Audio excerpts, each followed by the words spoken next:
Well, hello friends. I am happy to be making this video sharing some in-between moments of creating over the past month. Our baby boy Ames arrived 8 weeks ago, and we have fully embraced the slow season that newborns naturally bring to a family. And with that, I've thankfully felt really good and found that putting my hands towards creative endeavors has been so rewarding and fulfilling during the times where he is sleeping and our daughter is at school or we are all hanging out together. So really, this video is a compilation of a lot of projects I've been kind of ping-ponging between, and I've taken a maternity leave for it myself, but that doesn't mean I've quit creating. Actually, I found more time to create. I know that this newborn season is so short, and really, this is the easiest time to sew if your baby is okay to be put down or if I can carry him in his carrier.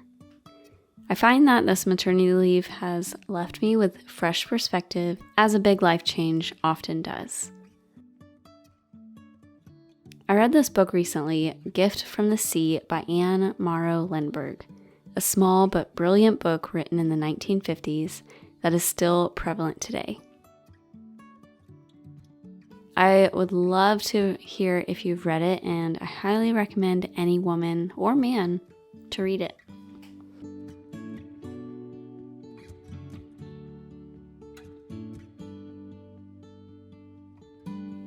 She writes about the life lessons of being a woman, a wife, and a mother to 5 as she is away for 2 weeks on an island.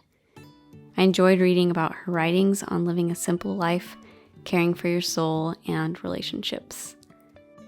She talks about giving by saying, "Purposeful giving is not as apt to deplete one's resources. It belongs to that natural order of giving that seems to renew itself even in the act of depletion. The more one gives, the more one has to give, like milk in the breast." And goes on to say, "No longer fed by a feeling of indispensability or purposefulness, we are hungry, and not knowing what we are hungry for, we fill up the void with endless distractions that are always at hand. Unnecessary errands, compulsive duties, social niceties, and for the most part, to little purpose. Suddenly, the spring is dry and the well is empty." Isn't it crazy to think that she wrote this over 70 years ago? It feels like she could write that about our current day and age. That made me think because, to be honest, I found myself very distracted and tired throughout the past couple months. Rightfully so.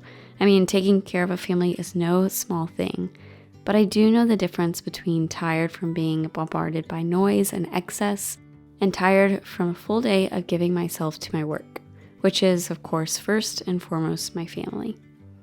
But something shifts when I sit down at the table with my daughter and see her thrilled to be sewing on Mom's sewing machine while I cut out some pants to sew myself. This is so rewarding. It is truly life-giving and energizing. To give of ourselves doesn't leave us empty. It fills us in ways we can never be filled otherwise.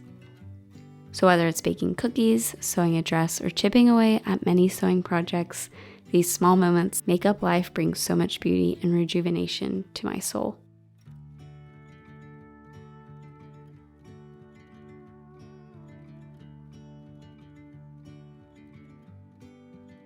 I like how Anne said it.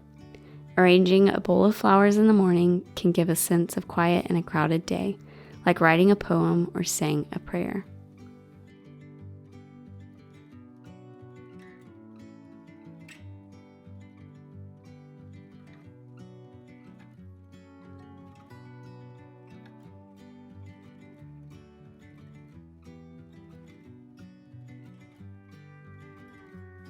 I hope you open your eyes to the worthy work in front of you that you can give yourself to, and in the meantime, you're filled up in the process.